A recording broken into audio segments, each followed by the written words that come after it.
Oke, hai, Assalamualaikum warahmatullahi wabarakatuh. Apa kabar anak-anak hari ini? Sesuai dengan judul videonya, secara singkat saya akan menjelaskan materi hari ini tentang kode rekening kegiatan desa dan juga kode rekening untuk poin-poin yang ada di anggaran desa. Yang pertama, kita akan mempelajari kode rekening, bidang, subbidang, dan kegiatan yang ada di desa. Jadi ini di dalam desa itu kan ada bidang kegiatan, subbidang kegiatan, dan juga nama kegiatannya. Nah, kira-kira cara ngasih kodenya itu seperti apa? Nah, yang pertama kita harus mengenali macam-macam bidangnya. Ingat, di dalam sebuah desa itu ada 5 bidang. Yang pertama itu bidang penyelenggaraan pemerintahan desa. Kodenya adalah 1. Kodenya adalah 1. Diumpamakan kalau ini adalah nomor akun, ini adalah kepalanya. Kepala rekeningnya itu adalah bidang. Untuk penyelenggaraan pemerintahan desa, kepalanya itu 1. Lalu bidang yang kedua itu adalah pelaksanaan pembangunan desa. Ini kepalanya angka 2. Terus yang ketiga ada pembinaan kemasyarakatan desa. Itu kepalanya 3. Urut seperti itu. Yang keempat pemberdayaan masyarakat desa, kepalanya 4. Dan yang terakhir ada penanggulangan bencana, keadaan darurat dan mendesak, itu kepala 5. Ingat ya, bidangnya ada 5 dengan penomoran kepala masing-masing seperti itu tadi. Nah, setiap bidang itu punya subbidang. Subbidang itu seperti apa? Misal sebuah apel, ya kan?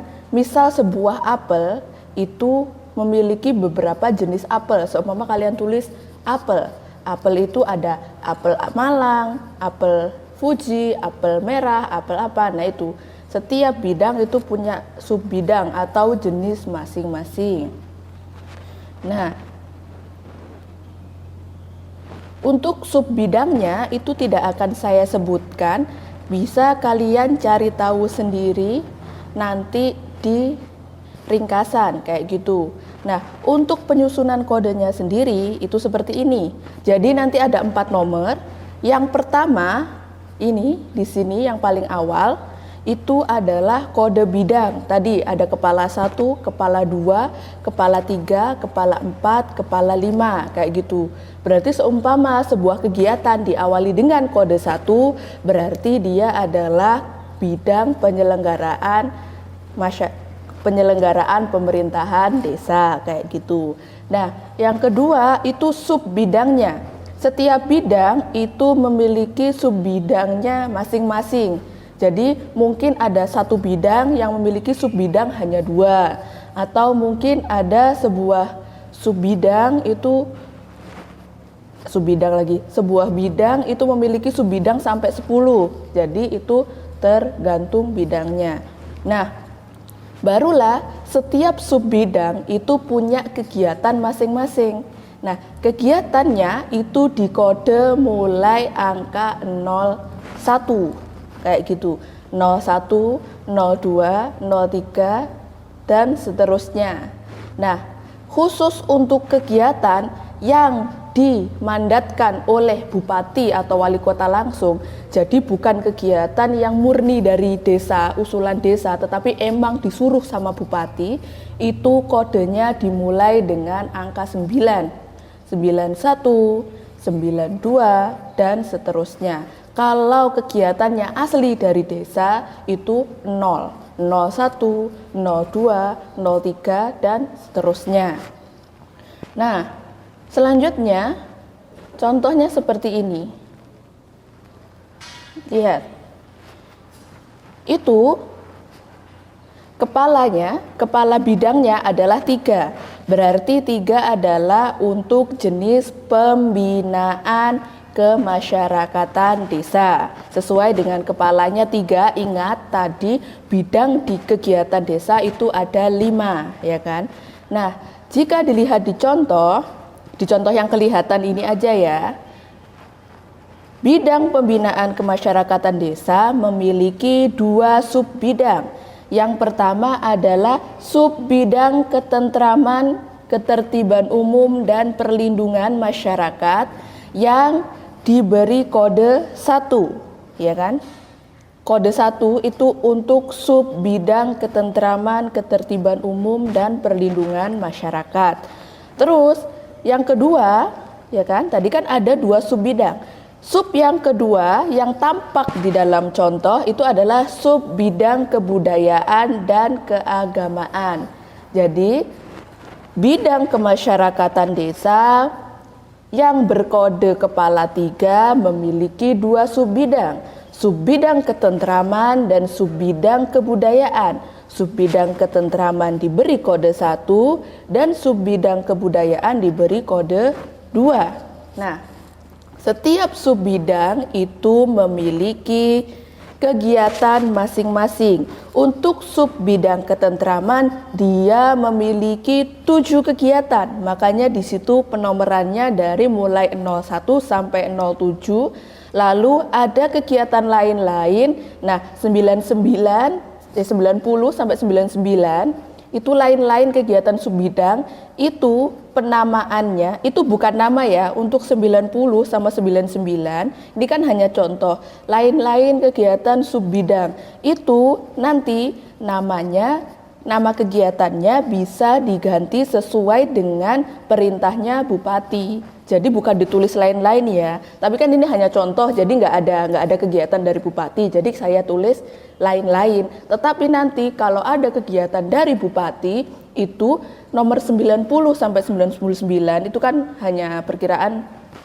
Nah, itu nama kegiatannya harus diganti sesuai dengan perintahnya bupati, kayak gitu. Nah, untuk yang subbidang kedua itu memiliki 5 kegiatan yang bisa kalian baca sendiri. Diberi kode mulai 01 sampai 05.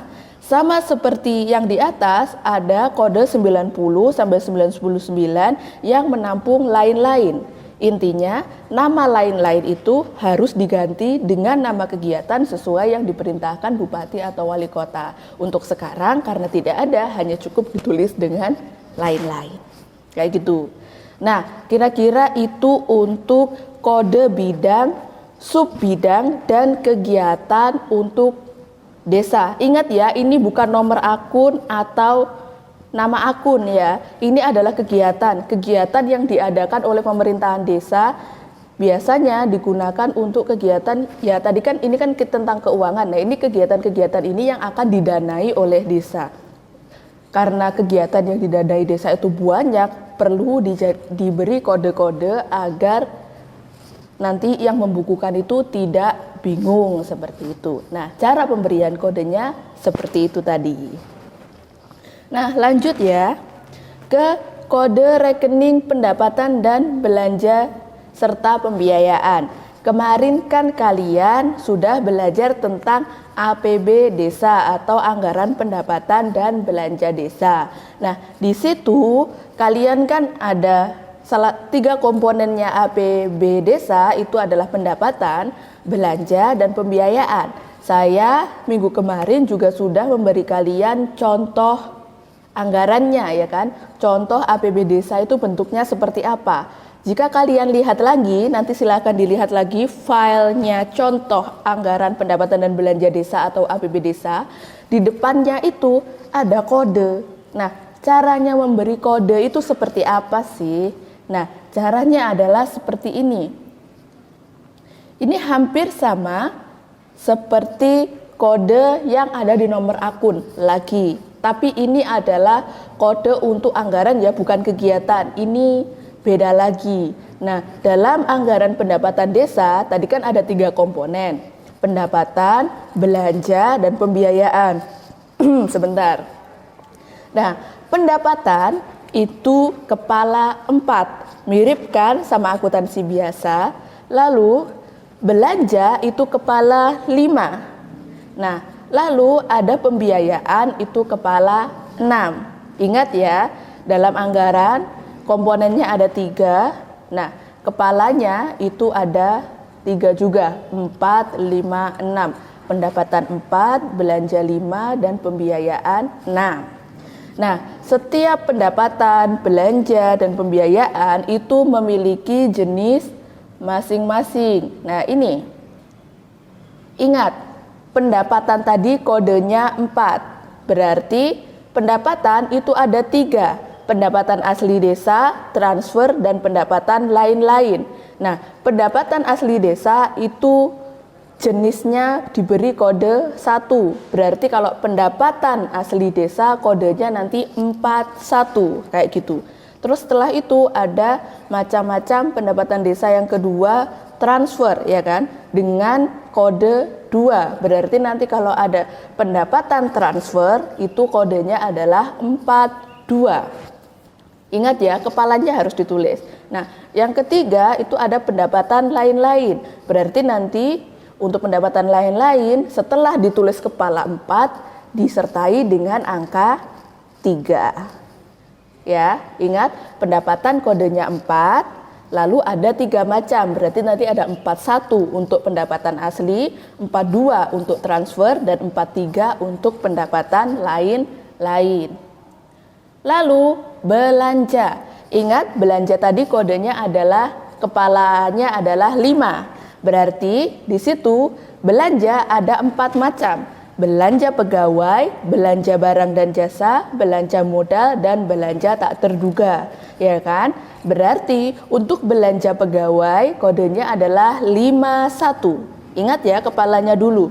51. 5 belanja, satunya jenisnya adalah belanja pegawai. Yang kedua yaitu belanja barang dan jasa berarti 52. Dan seterusnya belanja modal 53, terus belanja tak terduga 54 kayak gitu. Ingat harus ada kepalanya ya. Pembiayaan itu ada 2. Pembiayaan yang penerimaan pembiayaan sama pengeluaran pembiayaan. Penerimaan pembiayaan itu 1, berarti nanti kodenya diawali dengan huruf 6, lalu belakangnya ditulis 1 kalau penerimaan. Nah, pengeluaran pembiayaan itu ada di kode 2, berarti nanti 62 kayak gitu. Nah, susunan kode rekeningnya itu seperti ini. Aduh, nggak kelihatan. Oke. Nah, gini aja. Nah, yang pertama tadi udah jelas kan, yang pertama itu utama tadi, yang 4, 5, 6. Terus angka yang kedua itu adalah jenis yang tadi, pendapatan ada 3 ya kan, terus belanja ada berapa tadi, terus pembiayaan ada 2, nah kayak gitu. Itu ditulis di urutan kedua. Nah, setiap jenis itu memiliki subjek atau jenisnya itu masih ada cabangnya. Nah, cabang dari tiap jenis itu ditulis di angka ke-3. Lalu, rincian dari setiap subjek atau dari jenis tersebut ditulis paling akhir dengan kode 01, 02, dan seterusnya. Contohnya seperti ini. Lihat, di situ adalah pendapatan ya, kita di sini contohnya hanya pendapatan aja. Ingat, pendapatan tadi kepalanya adalah 4. Lalu pendapatan ada 3 jenis ya kan? Pendapatan asli, transfer, sama pendapatan lain-lain. Di situ setelah 4 ada angka 1, berarti dia adalah pendapatan asli ya kan? Setelah itu pendapatan asli memiliki subjek masing-masing. Nah, subjeknya di situ ada 2. Subjek itu sumber. Pendapatan asli desa kan tadi 4 ya kan, kepala. Terus kedua adalah jenisnya. Jenisnya pendapatan asli. Nah, pendapatan asli ini aslinya dapatnya dari mana aja sumbernya. Nah, pendapatan asli desa, subjek atau sumbernya itu ada 2. Dari hasil usaha dengan kode 1, lalu yang kedua dari hasil aset.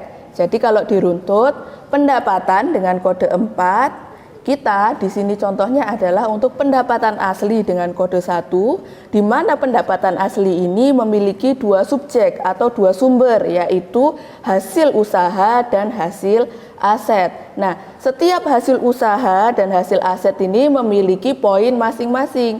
Untuk hasil usaha itu ada hasil BUMDes dan lain-lain. Ingat, lain-lain di sini itu hampir sama seperti yang di kode rekening kegiatan. Jadi angkanya adalah 90 sampai 99. Ditulis lain-lain, tetapi nanti kalau sudah namanya jelas sesuai dengan instruksi bupati atau wali kota diganti namanya, bukan lain-lain.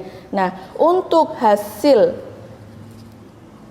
yang kedua yaitu hasil aset, sumbernya, subjeknya yang kedua, hasil aset itu memiliki beberapa subsumber. Ada pengelolaan tanah, tambatan perahu, dan lain-lain. Kayak gitu. Nah, paham ya sampai di sini? Oh iya, untuk di APB desa sendiri, anggaran pendapatan dan belanja desa sendiri, kode rekeningnya kan bentuknya seperti itu. Ada lajur 1 dengan format ABC dan lajur 2 dengan format AB. Nah, di lajur 1 ABC itu digunakan untuk menulis bidang, subbidang, dan kegiatannya kayak gitu. Nah, kayak gini. Untuk pendapatan kan nggak ada kegiatannya, makanya kosong. Nah, untuk belanja, jadi kegiatan itu biasanya untuk belanja ya. Nah, ini baru dituliskan. Nah, untuk yang lajur kedua dengan nomor 2 itu ada AB kan, itu dituliskan klasifikasi dan jenisnya, ya kan? Di situ ada contohnya, ada pendapatan dengan kode 4, lalu setelah itu ada klasifikasi pendapatan asli, pendapatan transfer, dan pendapatan desa. Jadi digabungkan antara kode kegiatan yang A, B, C, ya kan? Jadi ditulis tiga-tiganya. Tetapi untuk kode anggarannya itu hanya sampai yang jenis saja, nggak sampai yang subjeknya, apalagi sampai subjenisnya. Karena itu nanti letaknya ada di rincian. Mana ya? Nah ini, jadi ada penjabarannya sendiri, tapi untuk APB desa itu hanya ditulis ini tadi.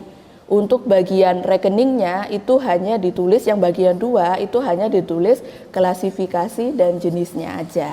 Nih sesuai dengan contohnya 51 berarti belanja 1, belanja pegawai kayak gitu. Jadi nggak sampai yang belakang terus belakangnya lagi. Kan tadi kalau untuk yang kode rekening tadi kan ada 4 ya, klasifikasi, jenis, subjek, terus subsubjek kayak gitu. Kalau di anggaran itu hanya perlu ditulis sampai yang kedua. Jadi gabungkan antara kode kegiatan dan kode rekeningnya itu tadi, tapi hanya 2.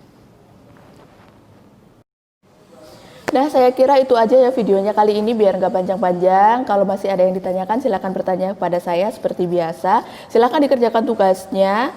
Sudah paham kan sekarang bagaimana cara mengerjakan tugasnya setelah melihat video ini? Nah, jangan lupa dikumpulkan tepat waktu. Assalamualaikum warahmatullahi wabarakatuh. Bye.